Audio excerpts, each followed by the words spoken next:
नमस्कार, मी विक्रम गोखले. दूरदर्शनच्या सह्याद्री वाहिनीवरती दुसरी बाजू या कार्यक्रमात सगळ्या प्रेक्षकांचं मनपूर्वक स्वागत करतो आहे. मित्रांनो, आपल्यापैकी असंख्य लोक आपापल्या क्षेत्रामध्ये यशस्वी होण्यापूर्वी खूप कष्ट करतात.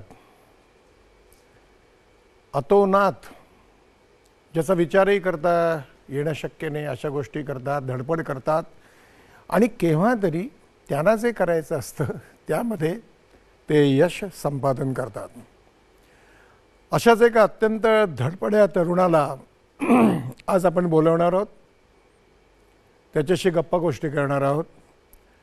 पण या अशा होतकरू तरुणाला, धडपड्या तरुणाला आणि आज यशस्वी झालेल्या तरुणाला इथं बोलवण्यापूर्वी आपण त्याच्यावरती एक चित्रफीत जी आम्ही केलेली ती पाहणार आहोत.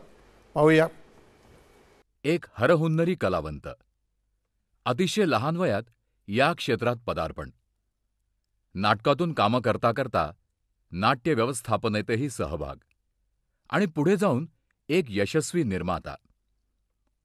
आपल्या अथर्व या संस्थेतर्फे मुक्काम पोस्ट बोंबिलवाडी, लग्न कल्लोळ, एक डाव भटाचा, चेहरा फेरी, बाजीराव मस्तमी, 2 स्पेशल आणि कुछ मीठा हो जाए यासारख्या एकाहून एक अशा 20-25 नाटकांची निर्मिती.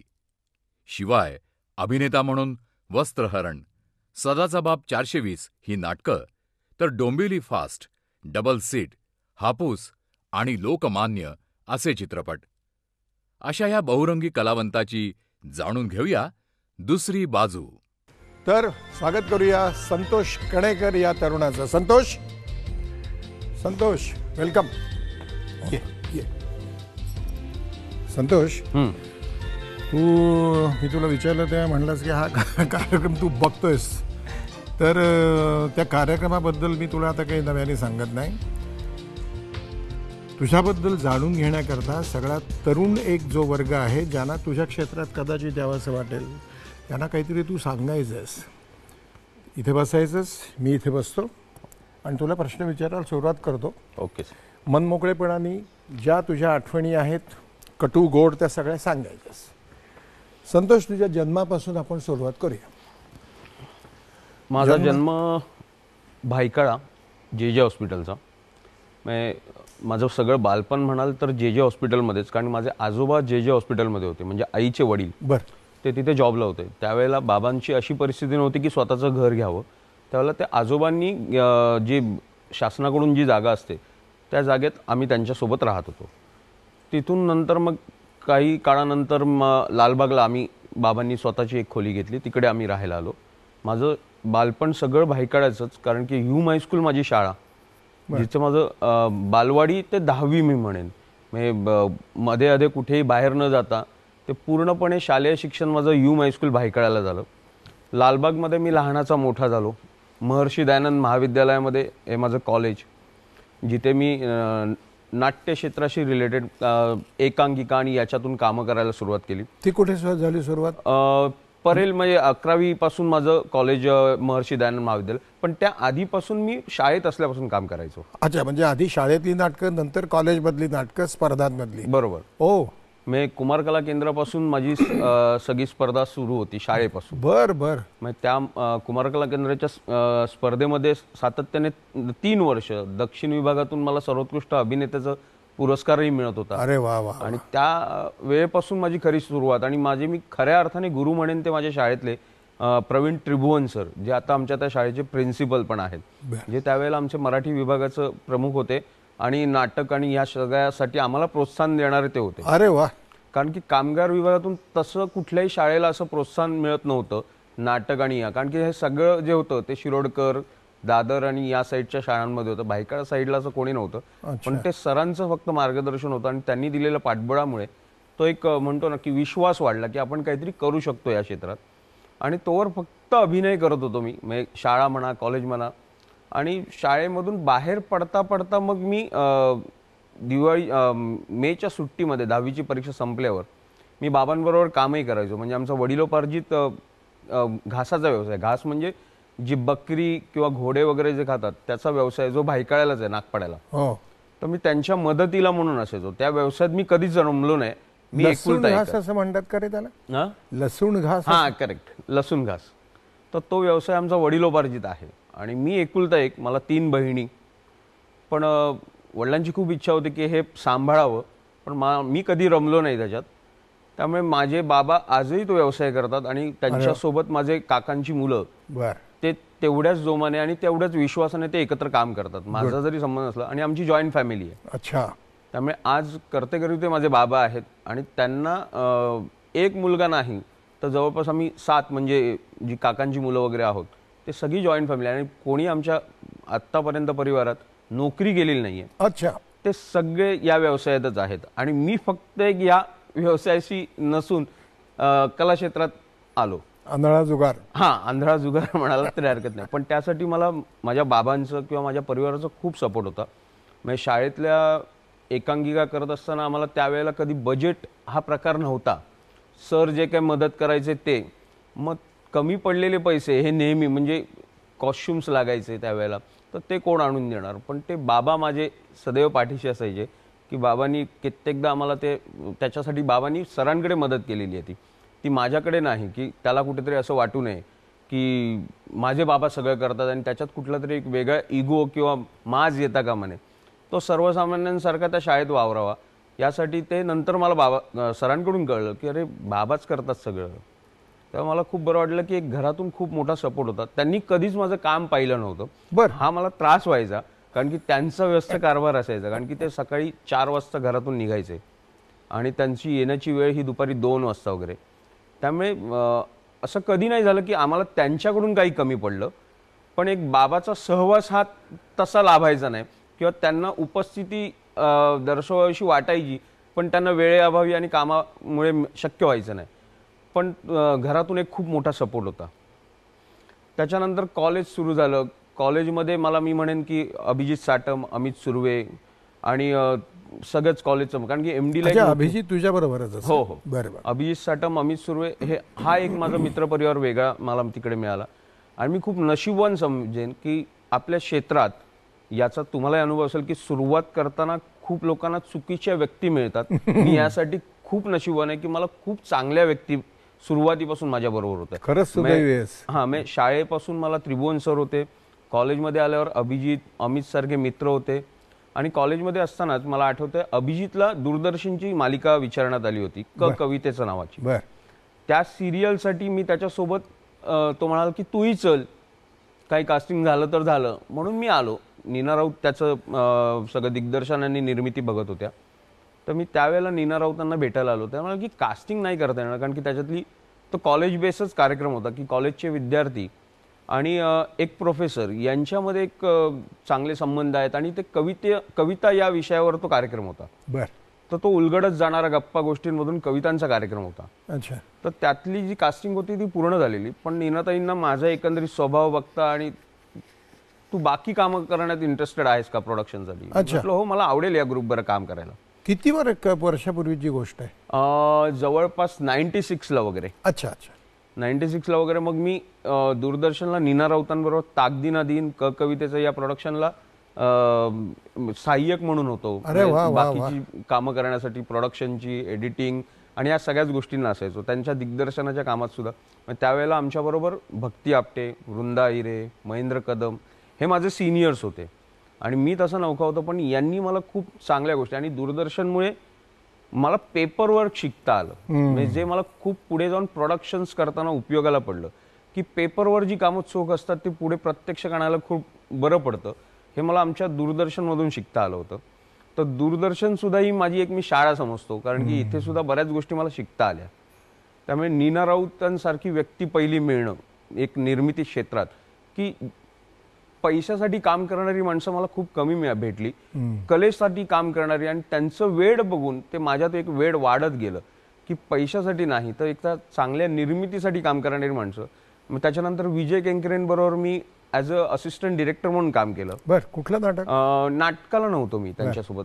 त्यांनी झी मराठी त्यावेळेच्या त्यासाठी अल्फासाठी अल्फा.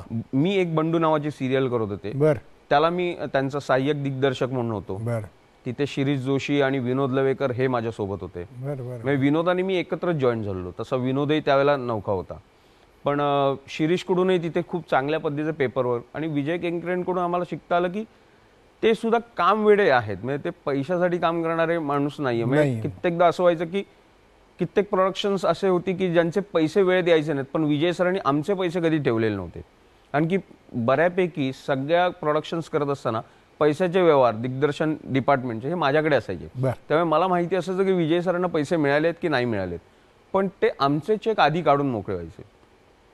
त्यामुळे कोणाचे पैसे बुडवण्याचं किंवा या क्षेत्रात येऊन फक्त पैसे नाही तर एक माणुसकी आणि नाव मिळवणं हे महत्त्वाचं आहे. तर आपण ज्या लोकांबरोबर काम केलं त्यांनी आपल्याला कधी फसवलं नाही आणि आपल्या बरोबर जे काम करतील त्यांना आपण कधी फसवू नये ही भावना तेव्हापासून एक मनात रुजली. Very good Santosh, very good. मग यापुढचा प्रवास, कारण तू सुरुवात जी केलीस ती असिस्टंट डिरेक्टर म्हणा, बाकीची स्टेजच्या पाठीमागची किंवा सेटिंगच्या पलीकडे, मग ते शूटिंग असो नाटक असो, तिथे कामं करायला सुरुवात केलीस. पण नट म्हणून तू इथे आधी आलास तर त्या नटाचा प्रवास कुठे थांबला किंवा काय झालं तसं? नटाचा प्रवास थांबला म्हणजे झालं असं की मी भद्रकाली प्रोडक्शनमधून 10वीत असताना मी वस्त्रमध्ये काम सुद्धा करायचो. त्याचे मी जवळपास एक 300-400 प्रयोग केले होते वस्त्रांचे मच्छिंद्र कांबळींबरोबर. म्हणजे सर्वात कमी वयात काम करणारा वस्त्रांचा पहिला कलाकार मी होतो की लहान वयात काम करणारा.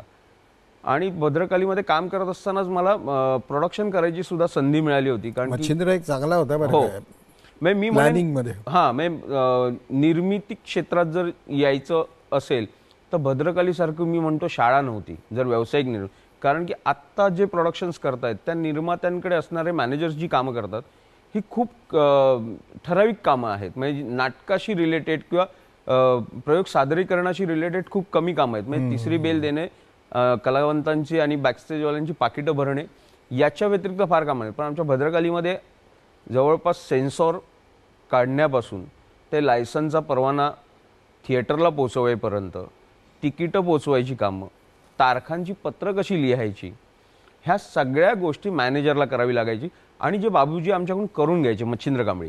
त्यामुळे मला ज्यावेळेला मी निर्माता म्हणून उभा राहिलो त्यावेळेला ज्यावेळेला एक नवखा निर्माता येतो, नवीन निर्माता येतो, त्याला या कुठल्याच गोष्टीची कल्पना नसते. या सगळ्या गोष्टींची मला जाण होती, माहिती होती. त्यामुळे दिनू पेडणेकर माझं त्यावेळेचं म्हणजे सगळं व्यवस्थापन बघायचं. मी म्हणेन की आज अथर्व थिएटर्स उभी आहे ती फक्त एकट्या माझ्यामुळे नाही, किंवा त्यावेळेला माझ्यासोबत अभिजित साटमसुद्धा पार्टनर होता. आणि महत्त्वाची म्हणजे आमची राजश्री चव्हाण मावशी, की तिने त्यावेळेला दाखवलेला विश्वास आणि तिने दिलेलं आर्थिक पाठबळ हे खूप महत्त्वाचं होतं. नाहीतर आज अथर्व संस्थाच दिसली नसती. त्यातलाच आम्ही एक आमचा शिलेदार मानतो तो म्हणजे दिनू पेडणेकर.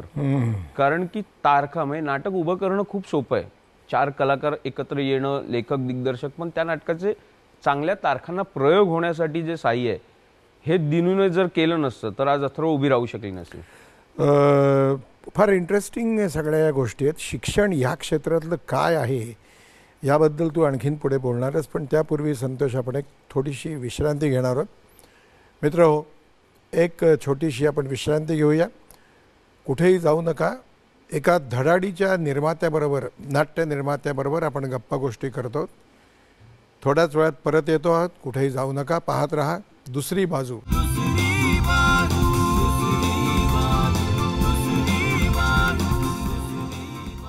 विश्रांतीनंतर पुन्हा एकदा सगळ्यांचं स्वागत. आपण गप्पा गोष्टी करतो एका अत्यंत धडपड्या अशा तरुणाबरोबर, संतोष कणेकर.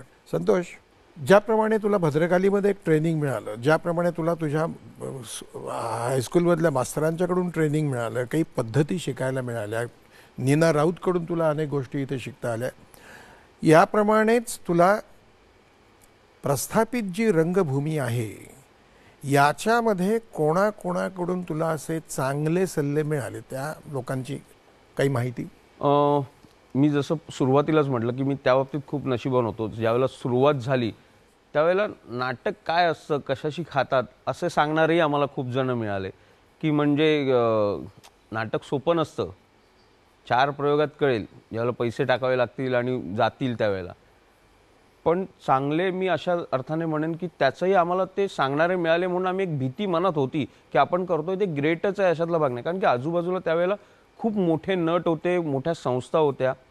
आज जर त्यांच्या नाटकाची अवस्था फार ग्रेट नाहीये आणि आपण करतोय तेच ग्रेट होईल अशा भ्रमात आम्ही नव्हतो. आम्ही चांगलं नाटक करण्यासाठी आलो होतो. ते चालणं न चालणं हा नशिबाचा भाग असेल हे मनावर एक कुठेतरी कोरून घेतलं होतं. मी काय, अभिजित काय आणि राजश्री मावशी काय. कारण की आम्ही ज्यावेळेला निर्मिती क्षेत्रात आलो त्यावेळेला आमच्यासोबत कोणी नावाजलेला नट नव्हता, नावाजलेला लेखक दिग्दर्शक नव्हता. आमच्याकडे होती ती फक्त विश्वासार्हतेची संहिता आणि कलाकारांचं की विश्वास होता की हे काहीतरी आपण वेगळं करतोय आणि जे लोकांना आवडेल. त्या विश्वासाच्या जोरावर उभे राहिलो आणि चांगला अनुभव म्हणता येईल की मी सुरुवातीपासून मला या क्षेत्रात आल्यावर एक निर्माता म्हणून आणि वडीलधारी म्हणून मी म्हणेन की सुधीर भटांनी मला खूप सहकार्य केलं होतं. आज ते जरी नसले तरी ते असताना मला त्यांचा मानसपुत्रच म्हणायची हरकत नाही. कारण की संध्याकाळी सुधीर भटांच्या ऑफिसमध्ये मी हजर असणं हे सगळ्यांना माहिती होतं की मी कुठे नाही भेटलो तर भटांच्या ऑफिसमध्ये भेटेन. मग तिथे नेहमीच तारखांसाठीच असायचो असा भाग नाही, तर तिथे एरवी सुद्धा गप्पा. कारण की सुधीर भटांना खूप गप्पा मारायला आवडायच्या आणि मग त्याच्यातून ते त्यांचे जुने किस्से सांगायचे आणि मला त्यात संस्कृत भाषेमध्ये, हो संस्कृत भाषेमध्ये त्यांची एक वेगळीच भाषा होती. ती भाषा ऐकणं सुद्धा त्यांच्याकडून ती गोड वाटायची. इतर कोणीही बोललं की त्याचा आपला राग येतो, पण त्यांच्याकडून ती भाषा आली की त्याचा गोडवा असायचा. तर मला एक सांग की हे नाट्य निर्माता झाल्यानंतर सुधीरनी तुला काही मार्गदर्शन केलं, पण त्याच वेळेला तू नटत्व सोडू नयेस, नट म्हणून तू कंटिन्यू करावंस असं सुधीरने नाही सांगितलं का तुला? हा प्रश्न मला त्यांनी केला नाही कधी, कारण की त्यांनी माझं कधी काम बघितलं नव्हतं. बर, त्यांना हे ऐकून माहिती होतं की मी अभिनय करायचो वगैरे, त्यामुळे तो विषय आमच्यात कधी फार रंगायचा नाही की तू अभिनय करावास वगैरे. कारण की निर्मितीमध्ये मी कशा पद्धतीने लक्ष घालतो आणि 24 तास कसा कॉन्सन्ट्रेट करतो याचं त्यांना कल्पना होती. त्यामुळे त्यांना माहिती होतं की, आणि पूर्वीसारखे ते दिवस राहिले नव्हते की निर्माता किंवा नट म्हणून तुम्ही 4 गोष्टी करू शकता. कारण की हा आता खूप फोकस गोष्टी झाल्यात की तुम्हाला सतत त्या गोष्टींवर लक्ष ठेवावं लागतं. आणि बोंबिलवाडीचं करताना खरं तर कारण ते होतं. याचं एक उत्कृष्ट उदाहरण आहे मच्छिंद्र कांबळी. हे उत्कृष्ट उदाहरण आहे. बरोबर, म्हणजे मॅनेजमेंट पासून ते निर्मितीपर्यंत आणि नटापासून ते पाकिटं वाटण्यापर्यंत सगळीकडे त्याचं लक्ष असायचं. सगळं म्हणजे बाबूजींचं त्या बाबतीत खूप प्रभाव होता तुम्ही म्हणताय तसा, की त्यांना ऑडियन्स बघून ते सांगायचे बुकिंग किती आहे. त्याही नंतर प्लॅन बघितल्यावर ते सांगायचे इंटरव्हल नंतर आम्हाला की अमके अमके रो मध्ये बसलाय, हा सीट घेऊन बसलाय, हा कोणाचा माणूस बसलाय. त्यामुळे भद्रकाली प्रोडक्शन मध्ये सीट डिरेक्टली घेण्याची कोणाची हिंमत नव्हती. जे काय असेल ते बाबूजीं थ्रू व्हायचं. त्यामुळे त्यांची फसवणूक होईल किंवा त्यांना कोणतरी फसवेल याची भीतीच नसायची. कारण की त्यांचं प्रोडक्शन म्हटल्यावर ऑल ओव्हर सगळीकडे एक भीती असायची की नाही, बाबूजींच्या परवानगीशिवाय कुठली सीट जाता कामा नये आणि बुकिंग मधले 10 रुपये सुद्धा कमी लागणार नाही याची खात्री असायची. त्यामुळे त्या माणसाची एक बारीक नजर होती, पण ती तेवढी चाणक्य नजर प्रत्येकाकडे येईलच अशातला भाग नाही. तसं मला तो कॉन्फिडन्स नव्हता की मी नट म्हणून सुद्धा काम करू. हे सुधीरकडे नव्हतं पण आओ जाओ घर तुम्हारा. हा, म्हणजे त्यांनी ते फक्त एक निर्मिती करायची, मला छान प्रोडक्शन करायचे, या याच्यात करायचे आणि त्यांचं खर्चाचं सुमारच नसायचं त्याला. पण मग अशा निर्मात्याने ज्याला खर्चावर नियंत्रण ठेवता येत नाही, ज्याला वाटप कसं करायचं तिकीट्स किंवा ह्याचं सीट्सचं ह्याचा ज्याला अंदाज नाही, अशा माणसांकडून तुला सल्ला काय मिळाला? सल्ला नाही मी म्हणणार त्यांना या बाबतीतले सल्ले नाही, पण तारखांच्या बाबतीत त्यांचा हातखंडा होता. बरं, तुला कधी असं तरी सांगितलं का की तू कंटिन्यू कर किंवा करू नको काय? हा, मला त्यांचं सुरुवातीपासून ना, एकतर सुधीर भट नेहमी हा व्यवसाय कसा बुडीत खात्यात चाललाय हे सांगणारे होते. मग ते असं कधीच म्हणायचे नाहीत की तू ये करा, नाटकातून 4 पैसे मिळतील, असं कोणालाच सांगायचे नाहीत. ते नेहमी म्हणायचे की नाटक धंदा नको रे, अशी त्यांची एक टोन असायचा. नाटक धंदा धंद्याला लावतो, हा धंदा धंद्याला लावणार आहे. त्यामुळे त्यांच्याकडून नेगेटिव्हनेस हा असायचा, पण ते स्वतः सातत्याने नाटक करत असे. हा कोणी प्रश्न विचारला ना, नाटक धंदा लॉस चाललाय मग तुम्ही का सातत्याने नाटकं करताय, तर त्याचं उत्तर त्यांच्याकडे कधीच नसायचं. आणि त्यांच्याकडून शिकण्यासारखं एकच होतं की तो माणूस ना 24 तास नाटकामध्ये असायचा. तो कॅलेंडर होते मी म्हणेन. म्हणजे त्यांना कुठले बँक हॉलिडे कधी आहेत, शनिवार रविवारच्या तारखा काय आहेत, या सगळ्यांच्या बरोबर स्वतःच्या प्रोडक्शनच्या ह्या तारखा आहेत आणि इतर प्रोडक्शन्सना कुठल्या कुठल्या तारखा गेल्या याचं कॅलेंडर त्यांच्याकडे असायचं. की जवळपास मग तुला कुठली आहे, काय ॲडजस्टमेंट, मी बोलतो असं म्हणून त्या निर्मात्याला फोन करून मी तुला ते ॲडजस्ट करून देतो. माझे मध्यस्थी खऱ्या अर्थाने ते करायचे आणि जी हवी असेल ती तारीख ते मला मॅनेज करून द्यायचे आणि माझी हक्काची तारीख कुठली असायची ती त्या हक्काने काढून घे. तुझी ती तारीख आहे ती मी करतोय, मला हवी आहे हा प्रश्न, मी करतोय, करू का नाही ना करू का नाही, मी करतोय, एवढंच असायचं. आणि ते सुद्धा मी आपण सहन करण्यापेक्षा म्हणायचो की वडीलधारे या नात्याने, कारण की तो माणूस कधी कुठे उभा असायचा. नेमकं म्हणजे नाटकात किंवा सिनेमात किंवा सिरियल ह्याच्यामध्ये नट म्हणून तू वावरणं आणि नट म्हणून अजिबात न वावरता बाकीच्या जेवढ्या गोष्टी आहेत त्या सगळ्या गोष्टी, त्या जबाबदाऱ्या जरा यादी सांगतोस का? दिग्दर्शक म्हणून मी विजय केंकरेंसोबत काम केलं होतं. त्याच्यानंतर निर्मिती क्षेत्रात येण्यापूर्वी म्हणजे नाट्य निर्मिती क्षेत्र नीना राऊत यांच्याबरोबर दूरदर्शनला काम केलं होतं. मी विद्याधर पाठरेंबरोबर सुद्धा काम केलं होतं. त्यांच्याकडे एडिटिंगचं माझी आवड होती, ते शिकण्यासाठी प्रयत्न केला होता. गौतम कोळीला सुद्धा मी ॲज अ असिस्टंट डिरेक्टर म्हणून काम केलं होतं. अशा विविध क्षेत्रांमध्ये काम करण्याचा प्रयत्न केला, पण निर्मिती क्षेत्रात स्थिरावलो म्हणता येईल. त्याचं कारण की तिकडे खूप चांगली लोक माझ्या बरोबर आली. हो, पण तुला कधी कसलाही फटका नाही बसला?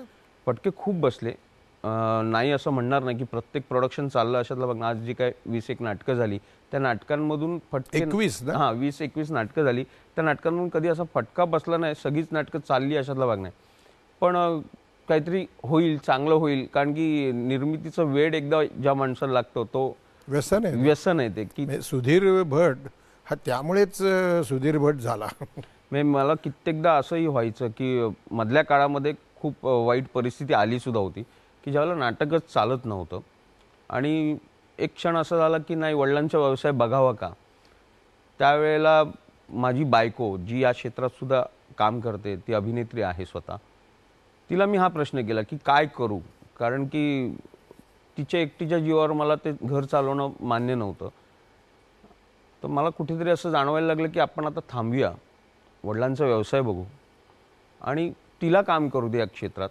काही वर्षांनी ज्यावेळेला आपण कुठेतरी सेटल झालो असं वाटेल त्यावेळेला, कारण की मला असं कधी जमलं नव्हतं की दुसऱ्याकडून पैसे घ्या आणि नाटक करा वगैरे, किंवा फायनान्स घ्या आणि नाटक करा. जे काही केलं ते ह्या क्षेत्रातून मिळवलं, त्याच्यावरच करत गेलो होतो. आणि ते येणंच ज्यावेळेला बंद झालं त्यावेळेला नवीन काहीतरी निर्मिती करताना खूप भीती निर्माण व्हायला लागली. त्यावेळेला खंबीरपणे माझ्या मागे ती उभी राहिली, बायको माझी शैला. तिने एवढंच म्हटलं की हे बघ, मी असं म्हणणार नाही की तुझं या क्षेत्रात नशीब नाही आहे. 2001 पासून मी नाट्य निर्मिती सुरू केली, तेव्हापासून आज अथर्व संस्था जी काय उभी केली आहे, हे सगळ्याच संस्थांना किंवा हे सगळ्याच निर्मात्यांना शक्य होत नाही. आज माझा नवरा निर्माता आहे, तो नाट्य निर्माता आहे, ही ओळख माझ्यासाठी जास्त महत्त्वाची आहे. उद्या भले तू 4 पैसे कमी कमव, पण तू या क्षेत्राशी रिलेटेड काम कर. अच्छा, जर तो निर्णय घेतलेला होता, आज वडिलांची ताठमाण आहे की माझा मुलगा नाट्य क्षेत्रात नाट्य निर्माता म्हणून काम करतो, आज तो माझ्या व्यवसायात नाही. आणि आज तू पुन्हा जर त्यांच्याबरोबर त्या व्यवसायात दिसलास तर हा त्यांच्यासाठी अभिमानास्पद नसणार आहे. हे कुठेतरी त्यांना हरल्याची भावना असेल, तू हरल्याची. तर तो निर्णय वडील आणि बायको दोघांनी खूप सपोर्ट केला. म्हणजे मी म्हणेन की कर्जाचा डोंगरही झाला माझ्यावर, खूप प्रमाणात कर्ज झालं. त्या क्षणी मला बाबांनी एकच सांगितलं की किती कर्ज आहे, 20-25, उद्या फेडूया, पण त्याच्यानंतर तू दादरचं दा म्हणायचं नाही, नाटकातलं ना म्हणायचं नाही. मी उद्या कर्ज फेडतो, पण परत तू नाटक, दादर हे चित्रमय शिवाजी मंदिर या परिसरात जायचं नाही.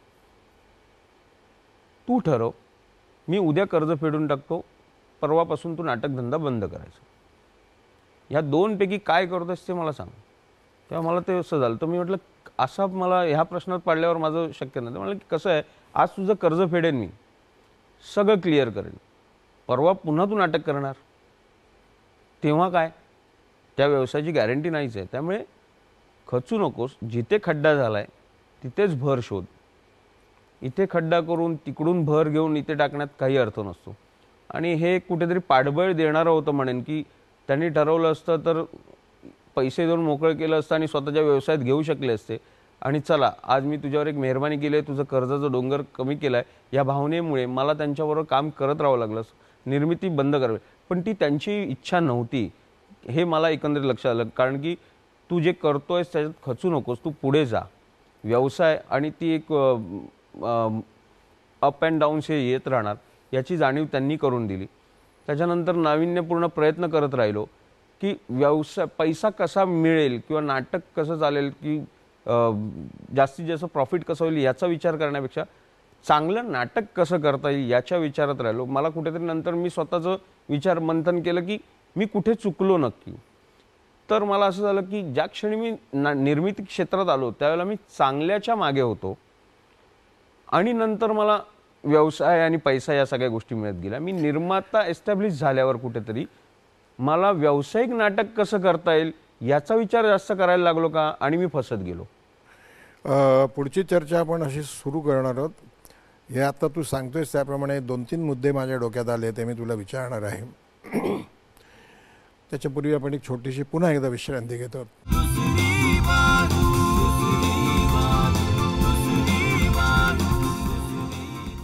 मित्र, पुन्हा एकदा तुम्हा सर्वांचं दुसरी बाजू या कार्यक्रमात स्वागत. संतोष, 2-3 गोष्टी थोड्याशा एकमेकाच्या विरोधात जाणाऱ्या मी ऐकल्या. कर्जबाजारी झालास आणि वडिलांनी सांगितलं एका क्षणात मी तुझं कर्ज फेडतो, दादरला जायचं नाही, शिवाजी मंदिर ना उच्चारायचं, नाटकातला ना बोलायचं नाही. हा एक सल्ला. दुसरा सल्ला सुधीर भटांनी दिला. तूच म्हणलंस की सुधीर भट होऊ नकोय, मोहन वाघ हो. माझ्या माहितीप्रमाणे सुधीर भट आणि मोहन वाघ दोघांनाही नाट्य निर्माता म्हणून उभं राहताना प्रचंड अडचणी आल्या. प्रचंड. यापैकी दोघंही केव्हा तरी 10 वर्षांनी त्यांना कुठला तरी एखादा पत्ता लागला, त्यामुळे ते होऊ शकले. परंतु सुधीरचं तसं नाही झालं. हा खड्डा खणला की तो बुजवण्याकरता तो खड्डा खणायचा, तो खड्डा बुजवता आला नाही हा की पुन्हा तो बुजवण्याकरता दुसरं, असं त्याचं चालू राहिलं. तरीही त्यांनी तुला सल्ला दिला, तो कसला दिला? मी म्हणेन जाण्यापूर्वी काही दिवस म्हणजे सुधीर भट आपल्यातून निघून जाण्यापूर्वी माझा त्यांचा सातत्याने कॉल असायचा की काय चाललंय, कुठली नाटकं करतोयस, नवीन काय वाचलंयस का, नवीन काय करतोयस का याची विचारपूस असायची. त्यांच्या व्यवसायातील कुठल्या अडचणी असतील तर त्या माझ्याशी शेअर करायचे. असाच कॉल एकदा झाला आणि त्यावेळेला ते मला म्हणाले की त्या मधल्या काळामध्ये माझी खूप नाटकं एकावर एक अशी नाटकं येत होती जी बघताना मला कधीच त्यांनी मी सुधीर भटांकडून दुसऱ्याचं कौतुक ऐकलं नव्हतं. त्यांनी त्या कॉलमध्ये फक्त एकदा एवढंच मला म्हणाले, तुझा सुधीर भट व्हायला देऊ नकोस. मी ती पॉझिटिव्ह म्हणण्यापेक्षाही एक वडीलधारे या नात्याने मला बॅकफूटला जाण्याचा सल्ला दिला त्यांनी की सुधीर भट व्हायला देऊ नकोस, मोहन वाघ हो. आणि त्यांचं म्हणणं असं, स्वतःचा स्टडी कर. तुम्ही म्हटलं काय माझा स्टडी तुम्ही काय केलाय? तर म्हटलं की तू जर नोट केलं तर तुझी जी नाटकं चालली त्यात सगळे नवोदित कलाकार होती, ती नाटकं चालली. प्रमुख नट जे घेऊन तू काम केलीस, नाटकं उभी केलीस की हा मोठा नट आहे ह्याला घेऊन मी नाटक करतो, नाटकं किती चालली रे? तर मोहन वाघचं ते होतं की मोहन वाघने नाटकासाठी नट घेतले, तू नटासाठी नाटक करायला जाऊ नकोस आणि माझ्या पायावर पाऊल ठेवू नकोस. हा एक सल्ला मला ऐकल्यावर खरंच असं झालं की खरं आहे की एक तिसरा माणूस मला ॲनलाइज करताना असा विचार करतोय. तर मी स्वतःच्या मागे बघितल्यावर माझ्याही लक्षात आलं की खरं आहे की जी माझी नाटकं चालली म्हणजे मुक्कामपोस्ट बोंबिलवाडी असू दे, लग्न कल्लोळ असू दे, एक डाव भटाचा असू दे, तर यावेळेला त्यातील असलेले कलावंत यांना कोणालाही फार नाव नव्हतं. पण तोंडवळकरची पण हीच पद्धत होती बरं का. हो, नव्या लोकांना संधी देणे. हां, पण आता त्याच्यानंतर मला असं झालं की खरं आहे की मी नवोदितांबरोबर जे काम केलं ते काम करताना मला यश पण मिळालं, पैसाही मिळाला आणि ती मुलंही मोठी झाली, ती टीम पण मोठी झाली. मी त्याचं क्रेडिट कधीच घेणार नाही की मी कलाकार घडवले, कारण की त्यांच्यात कुठेतरी चांगलं टॅलेंट होतं म्हणून मी त्यांना घेऊ शकलो आणि त्यांच्यामुळे मी माझी संस्था उभी झाली. मी नक्कीच म्हणेन की आज अथर्वमध्ये ते जर कलावंत नसते तर मी चांगली नाटकं सिलेक्ट करूनही उपयोग नसतं, कारण की ते परफॉर्म करणारे ते होते. त्यामुळे कलावंतांमुळे माझी संस्था मोठी झाली, लेखक दिग्दर्शकांमुळे माझी संस्था मोठी झाली. तू स्वतः कधी दिग्दर्शनात उतरला नाही? म्हणजे स्टेजचं दिग्दर्शन करण्याचं धाडसही नाही आणि तेवढी माझी बौद्धिक क्षमता पण नाही, कारण की नाटक खूप अवघड गोष्ट आहे, म्हणजे ती तेवढी सोपी गोष्ट नाही आहे की मला वाटतंय म्हणून मी नाटक दिग्दर्शक म्हणून उभा राहीन, आणि ती मी डेअरिंग पण करणार नाही. पण मग मला तुला एक प्रश्न विचारायचा वाटतं संतोष, की निर्माता असणं, नट असणं, व्यवस्थापन क्षेत्रामध्ये मॅनेजर म्हणून संबंध हे पाहणं, ह्याच्यातलं तुझं नेमकं क्षेत्र आवडीचं कुठलं आहे? निर्माता असण्याचं क्षेत्र मी म्हणेन, कारण की अभिनय करायला मला कधीही आवडतो. पण मग का करत नाहीस तुझ्या स्वतःच्या प्रोडक्शनमध्ये स्वतःच्या करत नाही? त्याचं कारण एवढंच झालं की ज्यावेळेला एक मी नट म्हणून माझ्याच प्रोडक्शनमध्ये काम करायला, त्यावेळेला माझं इतरांशी असणारे संबंध किंवा प्रत्येक वेळेला संहितेला लागणारा नट हा मला घेताना मग ते कुठेतरी मी मोहात नेहमी पडत राहीन की यात मी काम करावं. ते मला तसं करायचं नाहीये. त्यामुळे मला जर दुसऱ्या व्यवसायातील आपल्या दुसऱ्या संस्थेच्या निर्मात्याने विचारलं तर मी नक्कीच नाटकात काम करण्याचा विचार करेन, जो सुधीर भटांनी सुद्धा केला होता. म्हणजे मी कबड्डीमध्ये काम करणार होतो, पण ते काही अंशानंतर मला तिथेही जाणवलं की वेळ नाही देता येत होता, कारण की मी तालमीत असताना सतत तारखेसाठी फोन येणं, कुठेतरी प्रयोगांच्या मॅनेजमेंटसाठी सतत फोन, आणि त्याच्यात तालमीत लक्ष नव्हतं लागत. तर मी म्हटलं की एक कलाकार म्हणून त्या संहितेवर सुद्धा मी अन्याय करणार, त्या दिग्दर्शकाला सुद्धा मी वेळ देऊ शकणार नाहीये. त्यामुळे एक निर्मिती क्षेत्रात स्थिरस्थावर होऊन त्याच्यातच काम करणं जास्त उपयुक्त वाटलं मला, आणि ते माझ्या सोयीने मी करू शकलो व्यवस्थितपणे. मोहन वाघ आणि मोहन तोंडवळकर यांच्याकडे असलेला गुण तुझ्यामध्ये आहे संतोष, की नव्या पिढीला संधी देत राहणं. या नव्या पिढीमधले काही छान नट्या तुझ्याबद्दल काही बोलतायत, ते आपण पाहूया जरा.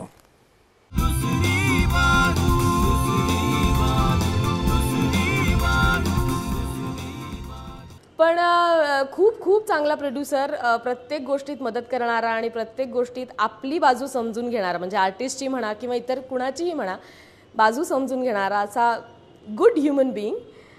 खूप मजा येते त्याच्याबरोबर काम करायला. प्रत्येक गोष्ट त्याच्याबरोबर शेअर करायला ही मनमोकळेपणाने आम्ही करू शकतोय. सो याच्या पुढचे सगळे प्रयोगही खूप मस्त आणि धमाल जातील. त्याच्याबरोबरचा एक्सपिरियन्स आमचा खूप छान राहील याची आम्हाला गॅरंटी आहे. निर्माता म्हणून संतोष कणेकर हे प्रचंड त्यांच्या प्रोडक्टच्याबद्दल कॉन्फिडंट आहेत, की त्यांना नेमकं माहिती आहे की काय चालणार आहे, ते कसं चालवायचं आहे. त्यांचा पूर्ण विश्वास आहे प्रॉडक्टमध्ये त्यांच्या. त्यामुळे सुरुवातीला हे जे 5 लेखकांचं नाटक पेलून धरण्याचं जे शिवधनुष्य होतं, त्या बाबतीत थोडासा मी कचरलेलो होतो की अरे आपल्याला जमेल का हे. पण ते निर्माता म्हणून खूपच कॉन्फिडंट होते. आणि आता 4 प्रयोगांनंतर रिस्पॉन्स बघून आणि एकंदर जे काही आम्हाला कळतं आहे रिव्ह्यूजवरून, त्यावरून कळतं की बरोबर त्यांची जी दूरदृष्टी आहे ती खूपच उत्तम आहे आणि त्यांचा अभ्यास पण खूप छान आहे. नमस्कार, माझं नाव केतकी चितळे. संतोष सर म्हणजे माझं हे आयुष्यातलं पहिलं नाटक आहे, पण कुठेही असं नवीन कोणीतरी व्यक्ती आली असं कधीच त्यांनी मला भासू दिलं नाही. इतकी प्रॅक्टिकल आणि इतके म्हणजे ना हे आहेत, म्हणजे आपण त्यांना असं फ्रीली काहीही विचारू शकतो आणि ते फ्रीली सांगतात, व्हेरी अप्रोचेबल. असं कुठेही वाटलं नाही की ते आमचे प्रोड्युसर आहेत म्हटल्यावर कुठेतरी असं म्हणजे स्वतःला कंट्रोल करून बोलायचं, असं कुठेही नाही. आम्हाला इतकं त्यांनी कम्फर्ट लेवल दिलेली आहे ना की असं मला वाटलंच नाही की हे माझं पहिलं नाटक आहे. निर्माता म्हणून तो एक विचारी निर्माता तर आहेच, त्याला स्क्रिप्टची उत्तम जाण आहे, त्यातले विचार तो पटकन ओळखू शकतो.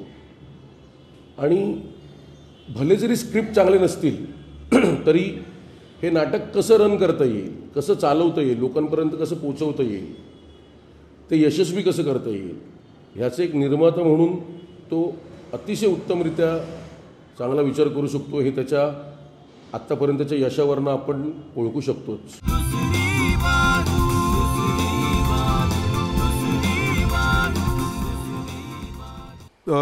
छान बोलतायत तुझ्याबद्दल ही मुलं.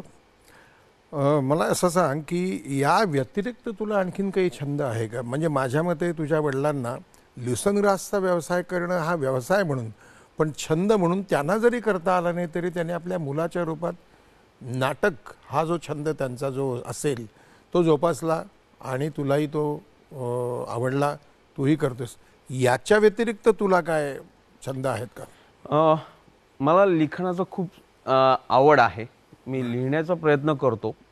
मध्यंतरी मी काही गोष्टी आणि अशा पद्धतीने लिखाणाचा प्रयत्न सुरू केला.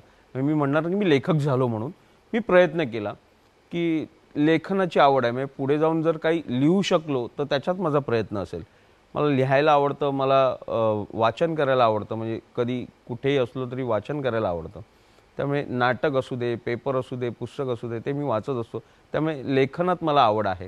म्हणजे पुढे जाऊन जर मी काही केलं तर लेखन नक्कीच करेन, पण नाटक नाही मी म्हणणार अगदी, पण छोटे काही गोष्टी का असेना मी गोष्टी लिहीन. तू लहानपणी नाटका बिटकातून, शाळेतून, गणपती उत्सवातून, कॉलेजमधून, स्पर्धांमधून कामं केलीस, नाटकातून. चित्रपटातून का नाही कामं केलीस? चित्रपटातूनही कामं केली. खूप छोट्या भूमिका, त्यातल्या त्यात मी सगळ्यात चांगली आणि मोठी भूमिका माझी झाली ती लोकमान्य या सिनेमामध्ये. कारण ते मी ॲज अ ॲक्टर म्हणून माझं क्रेडिट म्हणणार नाही की माझं त्यामुळे कास्टिंग झालं. त्यातले जे कॅरेक्टर होतं ते माझ्यासारखंच दिसणारं होतं असं ओम राऊतला कुठेतरी वाटलं आणि त्याने माझं कास्टिंग केलं आणि माझ्याकडून तो चांगलं काम झालं असं त्याचं म्हणणं होतं. त्यानंतर डोंबिवली फास्टमध्ये काम केलं होतं. डबल सीट नावाची फिल्म आहे त्यातही मी काम केलं होतं. आणि आत्ता हाफ तिकीट नावाची एक फिल्म येईल त्यातही मी काम केलं आहे, जी सुद्धा एक वेगळ्या विषयाची फिल्म आहे, त्याच्यातही मी काम केलं आहे. असे छोटे छोटे रोल केले जे मित्रपरिवारातले होते, कुठेही स्ट्रगल नाही केलं जाऊन की काम मिळावं म्हणून. ज्यांना माहिती होतं की हा काम करू शकेल त्यांनी मला बोलवलं आणि मी केलं काम. चित्रपटाच्या संदर्भात मी तुला एक प्रश्न विचारणार आहे, पण पुन्हा एकदा आपल्याला एक छोटीशी विश्रांती घ्यावी लागणार आहे. मित्रांनो, पुन्हा एकदा आपण एक छोटीशी विश्रांती घेतोय, लवकरच परत येतोय भेटीला. संतोष कणेकर यांच्यावर गप्पा गोष्टी करतोय. कुठेही जाऊ नका, बघत राहा दुसरी बाजू.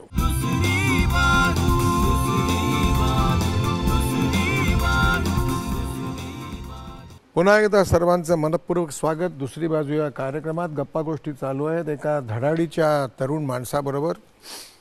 संतोष कणेकर, नाटकाची आवड होती, नाटकाची आवड जोपासली गेली, वडिलांनी सपोर्ट केला, बायकोनी सपोर्ट केला, नाट्य निर्मितीमध्ये आलास, नाटकातून त्यावेळेला कामं केलीस, आता स्वतःच्या प्रोडक्शनमध्ये काम करत नाहीस, दुसऱ्यांच्याकडे काम करायला तयार आहेस, चित्रपटातून काम करतोयस.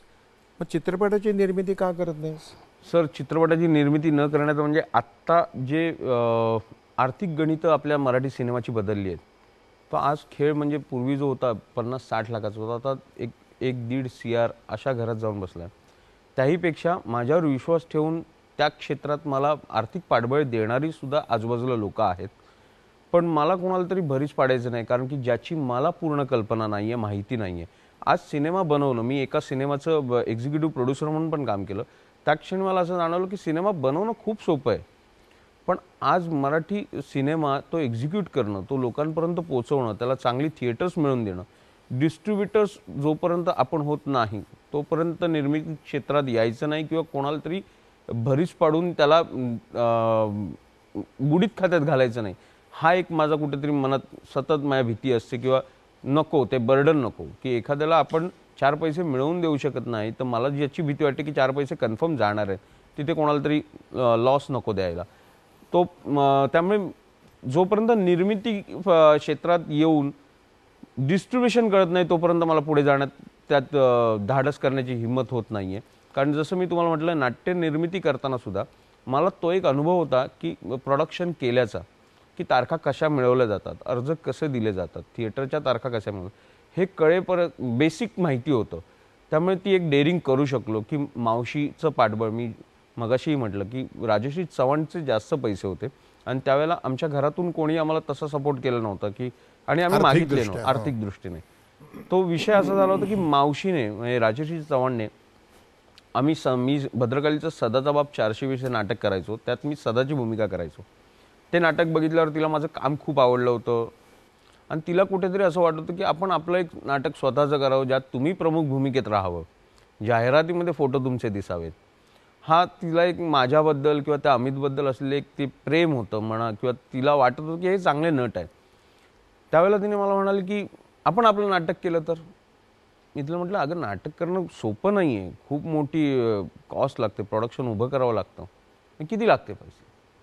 म्हटलं की एक 2001 साली माझ्या माहितीप्रमाणे असलेलं की मला एक वाटलेलं की 1.5-2 लाखात नाटक होईल, कारण की विजय केंकरेंबरोबर मी काम केलं असल्यामुळे मला त्यांच्या तालमी आणि एकंदरीत ते ऐकून माहिती होतं की 1.5-2 लाखात प्रोडक्शन उभं राहता येईल, करता येईल म्हणून. ते मी तिला सांगितलं. ती म्हणाली ठीक आहे, मी करते मदत. म्हटलं 1.5 लाख? हो, 1.5 लाख मी देते, चांगलं नाटक करा. म्हटलं ठीक आहे, विचार करूया. म्हणून मी नाटक शोधायला लागलो की मला ज्यात काम करतात. आणि माझ्यासोबत विजय केंकरेंकडे विनोद लवेकर होता. तर विनोदही ललित कला केंद्रामधून अभिनयाचं शिक्षण घेऊन बाहेर पडलेला. नंतर तो विजय केंकरेंसोबत दिग्दर्शनासाठी म्हणून ॲज अ नाटकाला असिस्टंट म्हणून काम करत होता. तर त्यालाही ते इच्छा होती की नाटकात काम करण्याची. तर आम्हाला घेऊन नाटकात कोण काम करणार किंवा कोण घेईल, म्हणून मी विनोदशी शेअर केलं. म्हटलं असं साहेब, माझी एक मावशी आहे, म्हटलं ती 1.5 लाख रुपये द्यायला तयार आहे आणि चांगलं नाटक असेल तर आपण करूया आणि ज्यात आपल्याला काम करता येईल. मग त्याचाही शोध सुरू झाला. मग आम्ही विजय सरांशी बोललो. त्यावेळेला विजय सरांनी एक सल्ला दिला की कल्पना चांगली आहे, तुम्ही नाटक करायचं आहे, पण ज्या मावशीने आज तुमच्यावर विश्वास टाकला आहे, तर उद्या तुम्हालाच घेऊन जर नाटक केलं तर प्रेक्षक कोणाला बघायला येणार आहे, त्याची गॅरंटी आहे का, तिचे पैसे. तर आम्हाला असं आलं की हो, हे खरं आहे की एक व्यक्ती आपल्यावर विश्वास टाकून पैसे लावत आहे, पण खरंच आपल्याला बघायला कोण येणार. तर विजय सरांनी सांगितलं की आपण असं नाटक बघू ज्यात आपण मोठे नट घेऊ, चांगले नावाजलेले, ज्यांना बघायला आज लोक येतात, आणि त्या नाटकांमध्ये काही भूमिका असतील तर त्या तुम्ही करा. आम्ही म्हटलं ठीक आहे, तसंही चालेल. म्हणून एक नाटकही आम्ही निवडलं. रत्नाकर मतकरींचं नाटक होतं, जे विजय केंकरे डिरेक्ट करणार होते. आणि हे नाटक डन, हे करूया असं ठरेपर्यंत मतकरी सर त्यावेळेला काहीतरी बाहेरगावी गेले होते. आणि ते आल्यावर मग मी त्यांच्याशी बोलतो, तुम्हाला आवडलेलं आहे, आणि मग आपण पुढे तालमींचं वगैरे नियोजन करू, हे आमचं सगळं ठरलं. त्याच दरम्यान उद्या आम्ही मतकरींना भेटायला जाणार. आणि विनोद लवेकरचा मला फोन आला की अरे संतोष, माझा एक मित्र आहे परेश मोकाशी, त्याने एक नाटक लिहिलं आहे, बोंबिलवाडी, मुक्काम पोस्ट बोंबिलवाडी म्हणून. तर ते नाटक मी ऐकलं आहे. तर त्या नाटकात आपल्याला खरंच काम करता येईल आणि आपल्याला जसं हवं आहे नाटक ते आहे. म्हटलं अरे विजय सरांना सांगितलं आहे, त्याचं काय, आपण सरांशी बोलूया. तर विजय सरांना हे सांगितल्यावर सरांनी पहिला सपोर्ट दाखवला की ठीक आहे. त्यांनी आम्हाला कुठेही बंधनात नाही ठेवलं की नाही आता तुम्ही केलंच पाहिजे, तुम्ही कमिटमेंट दिली. त्यांनी सांगितलं ठीक आहे, तुम्हाला उत्तम दुसरं नाटक मिळत असेल ज्यात तुम्हालाही काम करता येतं आहे तर तुम्ही करा, काही हरकत नाही. मग मी विनोदला म्हटलं परेशला कधी भेटूया. तर परेशला भेटायला गेलो तर त्यावेळेला नेमका तो तापात होता, त्याला ताप आला होता भयानक. तर ते म्हणाला नाटक मी पाहिलेलं आहे. मी बोरिवलीला प्रयोग पाहिला, जित्या होता, गीतांजली होती, हो, तुम्ही सगळी मंडळी होतात. एनिवे, म्हणजे अशा तऱ्हेने तुम्ही निर्माते झालात. ते तुझं पहिलं ना प्रोडक्ट? हो, मुक्काम पोस्ट बोंबिलवाडी पहिलं. मला आता सांग की ही सुरुवात झाली तुझी आणि आता 2001 पासून मला वाटतं तुमची सुरुवात झाली. 21 नाटकं तू केलीस. जे चालू आहे नाट्य व्यवसायामध्ये त्याच्यामध्ये सुधारणा काहीतरी व्हायला पाहिजे असं तुला वाटतं का?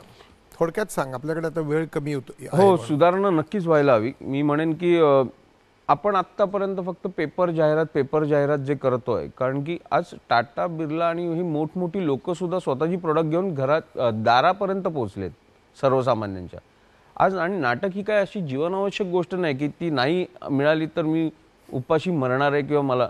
तर मग आपण हा का मास ठेवा की लोक पेपर घेतील, जाहिरात बघतील आणि आमच्याकडे येतील. तर आपण त्यांच्यापर्यंत पोहोचण्यासाठी नवीन काहीतरी कल्पना युक्त्या आता सुरू केल्या पाहिजेत की जास्तीत जास्त लोकांपर्यंत कसं पोहोचता येईल. त्या आपण म्हणतो ना की नाटकावर आपण फक्त जाहिरातीवर खर्च करतो. तर आता ती वेळ निघून गेली आहे की फक्त पेपर जाहिरात. आत्ता एक कुठेतरी जसं दिग्दर्शकाचं मानधन, कलावंताचं मानधन, थिएटरचं भाडं, तसं जाहिरातीसाठी एक बजेट ठरवलं गेलं पाहिजे की ह्या प्रॉडक्टची ह्या कॉस्टमध्ये ही जाहिरात झाली पाहिजे आणि ही जाहिरात जास्तीत जास्त लोकांपर्यंत कशी पोहोचेल. पेपरची जाहिरात सोडून त्याला आणखीन काय वेगळ्या कल्पना करता येतील. म्हणजे माझ्याकडे आज विक्रमजी काम करतायत फक्त म्हणून लोक नाटक बघायला येतील, अशा ह्या अविश्वासावर राहणं चुकीचं झालं आहे. कारण की आज लोकांना खूप फास्ट फूड सारखं झालंय की आज लोकांचं काय झालंय संतोष, त्यांच्याकडे वेळ आता कमी आहे. घड्याळ बघतात. तुम्हाला काय सांगायचं ते 2 तासात लवकर वेळ घालून. करेक्ट. ओके. पण हे असं म्हणण्याकरता त्यांना बोलवणं जे आहे ना, ते बोलवण्याकरता जे खटपटी करायला तर त्याचा खर्च फार वाढलेला आहे. मगाशी तू म्हणालास की 1.5-2 कोटी रुपये लागतात. एवढे मराठी सिनेमाला लागत नाहीत ॲक्च्युअली. खर्च कुठे होतो तर तो त्या जाहिरातीवरती खर्च होतो. तर ह्याचं नियोजन करता आलं आणि आता डिजिटल टेक्नॉलॉजीमुळे आपल्याला जे काही करता येईल, मग यूट्यूब असेल, अमुक असेल, तमुक असेल, याचा आधार घेऊन आपल्याला जर करता आलं तर आपण फार मोठ्या खर्चातून वाचू शकतो. एनिवे, ह्या सगळं करतोयस तू, त्याच्यामध्ये आता बायकोला कसा, मुलांना कसा वेळ देतो, सामाजिक काही कार्य करतोस का? त्याचं काही भान नाही, आहे मी का? उगाच काहीतरी खोटं नाही सांगणार. सामाजिक कार्यात अजून वेळ दिलेला नाहीये किंवा अजून ती माझी वेळ नाही आली, कारण की आज मला अजून खूप घडवायचं आहे, मला उभं राहायचं आहे अजूनही. मी असं म्हणत नाही की मी प्रस्थापित निर्माता झालोय. मी अजूनही शिकतोय, मी अजूनही या व्यवसायात काही नवीन गोष्टी करता येतील याचा विचार करतोय. त्यामुळे सामाजिक बांधिलकी मला आहे, मला करायचं आहे. मला खूप इच्छा आहे की जी अनाथ मुलं आहेत किंवा आज शेतकऱ्यांसाठी नामसारखी जी संस्था काम करते, या संस्थेबरोबर एकत्रितपणे जोडून काही काम करता येईल का, ह्याचा मनात खूप विचार आहे. पण आज बाकीच्या कामांमुळे ते लक्ष देतात नाही. आणि मुलांचं आणि बायकोचं म्हणाल तर बऱ्यापैकी वेळ देतात नाही, पण मी एक नक्की केलंय, तिने सुद्धा केलंय. क्वालिटी टाइम देतोस, क्वांटिटी टाइम नाही. आणि घरात आतमध्ये आलो की मी नाट्य व्यवसायातल्या चर्चा किंवा त्या विचारांमध्ये नसतो, स्विच ऑफ करून टाकतो. तोच माझ्या पत्नीकडूनही विचार होतो की ती सुद्धा कधी त्या गोष्टींवर चर्चा करत नाही की तू काय करतोयस, काय झालं वगैरे. आम्ही तो वेळ त्या मुलासाठी, माझा एकुलता एकच मुलगा आहे, त्याच्यासाठी स्पेंड करतो. आणि मग तिथे त्याच्या वयाचं होऊन जेवढं काही वावरता येईल तेवढं वावरण्याचा प्रयत्न करतो. ते फार मोठं सुख आहे, वेगळा आनंद आहे. खरंय. काही आता नवीन काय आगामी नाटकं वगैरे? आगामी नाटकं म्हणजे आत्ता 2 स्पेशल चालूच आहे. कुछ मीठा हो जाए नावाचं नवीन नाटक सुद्धा आलंय, की त्याच्यात एक युनिकनेस असा मी म्हणेन की USP हा आहे की पहिल्यांदा रंगभूमीवर 5 लेखकांनी एकच विषय वेगवेगळ्या वयोगटात मांडण्याचा प्रयत्न केलाय. अरे वा. आणि तो ह्युमरच्या अंगाने आणलाय. म्हणजे असंही नाहीये की त्याच्यात काहीतरी नॉव्हेल आयडिया. हो, म्हणजे एकच विषय आहे, तो प्रत्येक वयात कसा बदलत जातो असा सादर करणारा तो प्रत्येक लेखकाने एक प्रयत्न केलाय. आणि जो सुद्धा लोकांना खूप आवडतोय. त्यात अभिजित चव्हाण, पौर्णिमा तळवलकर, केतकी चित्रे आणि चिन्मय उदगीरकर हे काम करतायत. अरे वा वा वा, फार हे फारच इंटरेस्टिंग आहे. 5 वेगळे लेखक एकाच नाटकामध्ये एकच विषय घेऊन त्यांच्या पद्धतीने ते मांडतात सर्व स्तरातल्या प्रेक्षकांना. आणि त्याचं जास्त श्रेय मी देईन ते माझी जी सहनिर्माती आहे मोनिका धारणकर हीच आहे, कारण की या 5 लेखकांची मूड बांधण्याचं काम तिने मेजरली केलंय. नवीन माणसं जी आहे तुला ऐकणारी आता, आणि ज्यांच्याकडे धडपड करण्याची ताकद आहे, इच्छा आहे, पैसे नसतील, असतील, कमी जास्त असतील, त्यांना काय सांगू शकतोस तू? मी एवढंच म्हणेन की ध्येयाने वेडे झालेला असाल तर तुम्हाला नक्कीच साथ दिलेली, पण मग ते फोकस ठेवून काम करा. की मला कित्येक नवीन तरुण येऊन भेटतात की मला अभिनय करायचा आहे असं म्हणून येऊन भेटतात. मी म्हणतो की ज्यावेळेला नवीन काही असेल तर मी नक्की सांगेन, पण ते तेवढ्यावर थांबत नाहीत. तिथे म्हणतात की नाही मी प्रोडक्शनला पण काम करायला तयार आहे, मला तुमच्याबरोबर ठेवा. मी म्हटलं माझ्याबरोबर काय करणार आहेस तू? नाही मी कुठलीही कामं करेन. तर माझं त्यांना हेच सांगणार की असं नका करू. जर तू कलावंत म्हणून उभा राहायला आलायस, तू भले नौखा असशील, पण तो जो एक ॲटिट्यूड आहे की मला कलावंत व्हायचं आहे, मी त्याच्यासाठी वाटेल ते करेन. मग तुम्ही प्रोडक्शनचा विचार करू नका, मग ते फोकस काम करा. नाही आज काम मिळत आहे, शिबिर करा, एकांकिका करा, असा कुठला तरी ग्रुप जॉईन करा जिथे तुम्हाला मानधन मिळणार नाही. तिथे घ्या. मानधन मिळणार नाही पण अनुभव घेता येईल, शिकता येईल. हे महत्वाचं आहे. आपण आता एक छोटासा पटकन खेळ खेळणार आहोत. झटपट प्रश्न. निर्माता म्हणून केलेलं तुझं पहिलं नाटक कुठलं? त्याचा पहिला प्रयोग केव्हा? मुक्काम पोस्ट बोंबिलवाडी, 5 डिसेंबर 2001, प्रबोधनकर ठाकरे, बोरिवली, 4:30 वाजता. Very good. आपलं राष्ट्रगीत कोणी लिहिलं? राष्ट्रगान वेगळं, राष्ट्रगीत वेगळं. रवींद्रनाथ टागोर. बरं. वऱ्हाड निघाले लंडनला सादर करणारे? देशपांडे. वाडा चिरेबंदी या नाटकाचे लेखक? एलकुंचवार. मराठी महिन्यातला पहिलाच महिना? चैत्र. ह्या व्यक्तीचे खूप मनपूर्वक आभार मानावेसे आणि कायमचे आभार मानावेसे वाटतात, ती व्यक्ती? माझे आई आणि बाबा. Very good. तुझं आवडतं पुस्तक? इडली आणि ऑर्किड. कामत. कामत. मध्य प्रदेशची राजधानी? भोपाळ. तुझीच निर्मिती असलेलं तुझं सगळ्यात लाडकं नाटक? संगीत लग्न कल्लोळ. अच्छा. एक म्हण पूर्ण कर पटकन. लातो के भूत बात से नहीं मानते. Very good. एकवीस नाटकं ह्या वयामध्ये निर्माण करून नावारूपाला आलेल्या तरुण माणसा, तुला माझ्या कायम शुभेच्छा आहेत, आमच्या प्रेक्षकांच्याही शुभेच्छा आहेत. आणि आमच्या ह्या कार्यक्रमाकरता तू वेळ काढलास म्हणून दूरदर्शनतर्फे ह्या आमच्या सगळ्या तांत्रिक बाजू सांभाळणाऱ्या सगळ्या तंत्रज्ञांतर्फे, आमचा निर्माता निरंजन पाठक हा जो आपला मित्र आहे तो, आणि आमचे दूरदर्शनचे सर्वाधिकारी जे आहेत additional director general Mukesh Sharma, यांच्या सगळ्यांच्या तर्फे मी तुझे मनपूर्वक आभार मानतो. तिथंच बसून राह, झालेलं नाही अजून. तुला आता ह्या कार्यक्रमाबद्दल काय वाटलं नेमकं हे तू तुझा फोटो जिथे लावलेला आहे त्याच्या शेजारच्या पानावरती लिहायचं आहेस आणि नंतर मग आपण ते त्यांना दाखवणार आहोत प्रेक्षकांना आपल्या की तू काय लिहिलेलं आहेस. ओके.